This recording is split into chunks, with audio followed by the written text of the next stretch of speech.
class first year. My name is Shmaila Bahadur and आज हम पढ़ने जा रहे हैं फिजिक्स, जिसके हमारे टीचर हैं सर और हम वो टॉपिक हम पढ़ने जा रहे हैं work, energy and power. Work, energy and power, यहाँ पे इस चैप्टर में बहुत कुछ है, वर्क है, एनर्जी है, पावर है, मगर मेरा आज का टॉपिक है वर्क। तो मैं आपको बताती हूँ कि वर्क क्या होता है। वैसे तो हमारा टॉपिक है work by a constant force, लेकिन कोई भी चीज़, कोई भी काम, किसी भी चीज़ को देखने के लिए सबसे पहले उसकी बुनियाद देखते हैं कि वो बना कैसे है। दीवार बनानी है, ईंटें रखी कैसे हैं, शुरू से कैसे, बाद में तो हम रख लेंगे, एंड पे कैसे है। दीवार तो नजर आ रही है मगर वो एंड पे कैसे, वो खड़ी कैसे है। तो उसके लिए हमें जब यहाँ से तो पता चल रहा है कि work done by constant force, constant कोई इसमें वो बदलाव नहीं आ रहा, कोई चेंजेस नहीं आ रही, मगर वर्क है क्या यहाँ पे। वर्क हम यहाँ पे डिस्कस करेंगे एक साइड पे। ये बस मैं आपको वैसे बताने के लिए, आपको आपकी इंफॉर्मेशन के लिए बता देती हूँ कि वर्क क्या होता है। डेली लाइफ में हम बहुत सारे काम करते हैं, लेकिन जो भी हम डेली लाइफ में काम करते हैं वो ज़रूरी नहीं कि वो फिजिक्स में वो वर्क ही कहलाता है। बहुत सारी चीज़ें, जैसे यहाँ पे आज मुझे असाइनमेंट मिली है, कल मुझे असाइनमेंट मिली थी, मैं रात भर पढ़ती रहूँ जी, रटा लगाती रहूँ, ये दरवाज़ा खोल के मेरे पापा आए, भाई के मम्मा से शमाला तो बड़ी पढ़ रही है, बड़ी मेहनत कर रही है, बड़ी थक गई होगी, इसको कल अच्छा नाश्ता देना, अच्छा नाश्ता देना। मगर फिजिक्स में वो वर्क नहीं होगा। क्यों नहीं होगा, कोई बता सकता है? फिजिक्स का एक रूल है, वर्क है। अब ये डाइस पड़ा हुआ, इसको मैं धकेलूँ, इसको धकेला, इसमें कोई बदलाव नहीं आ रहा है, वो उसी जगह पे खड़ा है। लेकिन अगर मैं इसको और जोर लगा के धकेल और ये एक डिस्प्लेसमेंट तय करता है, यहाँ से वहाँ जाए, तो ये क्या क्या कहलाता है? वर्क। इसका वर्क। तो अब यहाँ पे इसकी प्रॉपर डेफिनेशन भी पढ़ लेते हैं। वैसे तो हमें पता चल गया है कि वर्क क्या होता है, मगर इसकी प्रॉपर डेफिनेशन क्या होती है। तो क्रॉस प्रोडक्ट, सिंपल सी डेफिनेशन है। यहाँ पे डेफिनेशन तो वर्क की बहुत सारी आ जाती हैं। एक चीज़ की एक डेफिनेशन नहीं होती है, डेफिनेशन बहुत सारी होती है। अब मैं भाई रिजवान की बात कर लूँ, भाई रिजवान, मैं आपसे कहूँ कि रिजवान को डेफिनेट करें, डिफाइन करें, तो आप अपने अल्फाज में आप कुछ और डिफाइन करेंगे, फिर इस्लाम के लिए वो कुछ और डिफाइन करेंगे। तो work product of displacement and force and displacement is called work. Work की समझ आ गई है? तो हमारे पास वर्क क्या होता है? वर्क हमारे पास क्या निकला है? W is equal to F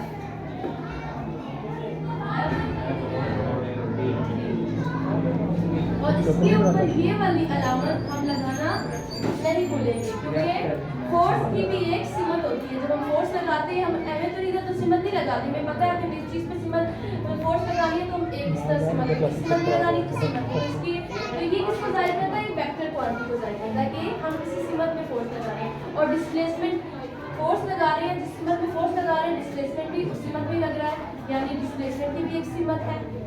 तो हम यहाँ पे ये लाजमी लगाएंगे। लेकिन अगर आप चाह रहे हो कि भाई ये मुझे अच्छा नहीं लग रहा है, नहीं लग रहा है ना अच्छा, तो आप क्या करोगे? ये F का कंपोनेंट क्या है? हम साइन थीटा भी लगा सकते हैं, लेकिन फोर्स किस सिमत में मालूम होनी चाहिए, किस सिमत में लगा रहे हैं। अगर हम इस सिमत में लगा रहे हैं तो कॉस थीटा आएगा, अगर हम इस सिमत में लगा रहे हैं तो साइन थीटा आएगा। अभी भी हम कॉस थीटा लिख लेते हैं और साथ में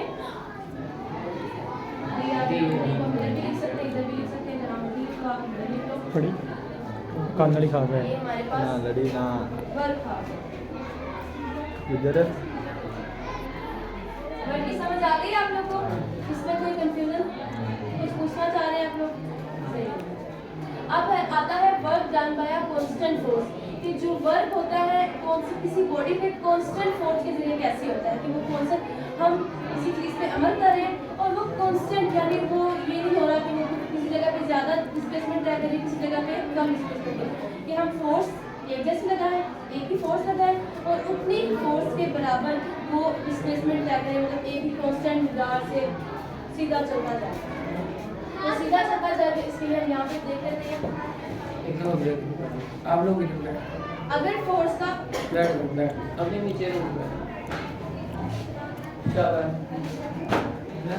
अगर फोर्स का जो वर्क डन हुआ है, अगर उसमें जो मैग्नीट्यूड और उसकी जो फोर्स की वजह से जो डिस्प्लेसमेंट तय हुआ है, उसका मैग्नीट्यूड, उसकी मिकदार भी सेम रहती है, तो फोर्स क्या कहलाएगी? डेफिनेटली कर लेते हो जा कांस्टेंट होगी। तो फिर the force if the magnitude and direction of a force remains the same then the force is said to be a constant। Simple हो गया, कोई इस पर खास बात नहीं होगी। अब हमने वर्ड भी मालूम कर लिया है। अब हम इसका ग्राफिकल मेथड, बहुत सारे तरीके हैं, मगर ग्राफ हम जाते हैं जब इंजीनियर्स बनते हैं तो वो ग्राफ के जरिए भी करते हैं और बहुत सारे तरीके होते हैं। यहाँ पे भी ग्राफ के जरिए बताया हुआ है, तो अभी मैं आपको ग्राफ के जरिए बता देती हूँ। उन्होंने बताया है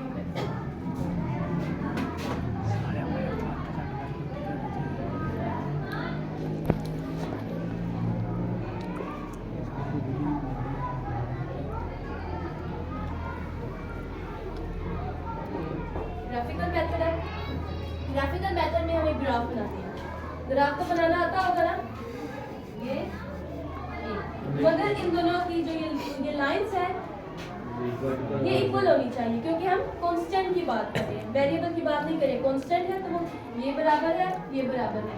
यहाँ पे क्या आएगा हमारे पास, कॉस लगाया ना, तो डिस्प्लेसमेंट कहाँ पे है, इस तरफ हमने फोर्स लगाई है ना, तो यहाँ पे आएगा हमारे पास डिस्प्लेसमेंट। डिस्प्लेसमेंट को हम डी से जाहिर करेंगे, डिस्प्लेसमेंट को हम डी से जाहिर करेंगे।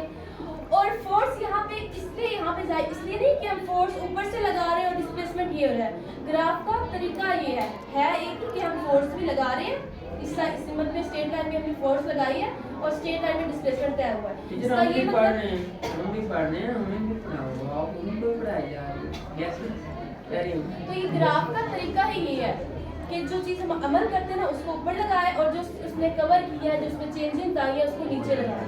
तो यहाँ पे डिस्प्लेसमेंट हमने चेंजिंग क्या, हमने फोर्स लगाई, अभी हम खड़े हैं, फोर्स लगाई है, कुछ नहीं हुआ, फोर्स लगाई है, अब क्या हुआ है, डिस्प्लेसमेंट हुआ है। तो डिस्प्लेसमेंट जो बाद में है वो नीचे और जो पहले लगाया है वो ऊपर ही आएगा ना, है ना, तो वो ऊपर आएगा। यहाँ पे हमारे पास क्या आएगा, फोर्स आएगा।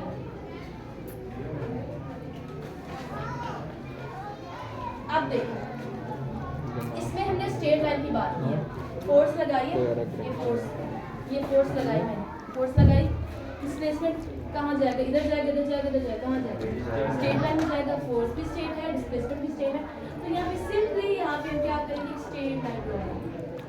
ये फोर्स भी स्ट्रेट है, डिस्प्लेसमेंट भी स्ट्रेट है, तो ये एक शेडेड एरिया कर देंगे, इसको शेड कर देंगे, तो फिर शेडेड कर देंगे कि ये वाला एरिया है, ये क्या हो गया हमारे पास, ये स्ट्रेट लाइन है, स्ट्रेट लाइन है, तो इसने इतना डिस्प्लेसमेंट जो है कवर किया है, तो हम इसको यहाँ पे शेड कर देंगे रेड मार्कर से। ये हमारे पास शेडेड एरिया होगा। तो यहाँ पे वही बात लिखी हुई है, consider a graph between force and displacement in the same direction. Same direction ये नहीं कि वो आप यहाँ पे ग्राफ को देख के कंफ्यूज हो जाए कि डिस्प्लेसमेंट तो नीचे है और फोर्स ऊपर आ रहा है, नहीं, वो ग्राफ की बात करें। जब भी ग्राफ में पहले मैंने बताया है, जो पहली चीज़ होती है वो ऊपर ही होती है, हाँ भाई मैं फर्स्ट आया हूँ मैं ऊपर ही होऊंगा, वो सेकंड है वो नीचे ही होगा, तो इसीलिए फोर्स ऊपर है, पहले हमने फोर्स लगाई है, फिर डिस्प्लेसमेंट आया होगा।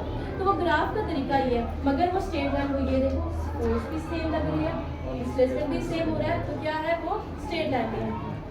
ग्राफ आप लोगों ने कंसीडर करना, इधर से रटा मारने की जरूरत नहीं है, आप सिंपल वर्डिंग में लिख सकते हैं, consider graph between force and displacement in the same direction in the constant, मतलब कि कांस्टेंट डायरेक्शन में हो, सिंस जबकि the force is constant so the graph be horizontal, पहले बता चुकी हूँ।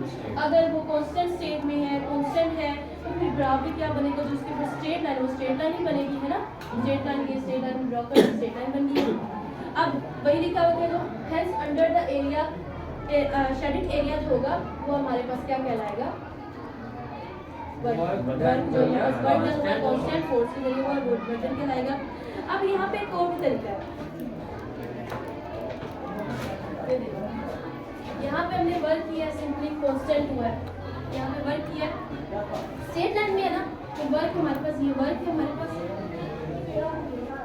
स्ट्रेट लाइन में है तो सिंपल एफ डॉट सीधा जा रहा है, सीधा। लेकिन ये तो उस हालत में होगा ना कि अगर ये देखिए बॉडी है, इस बॉडी ने जो ये शख्स है इस बॉडी को धकेला है, तो ये स्ट्रेट लाइन में है।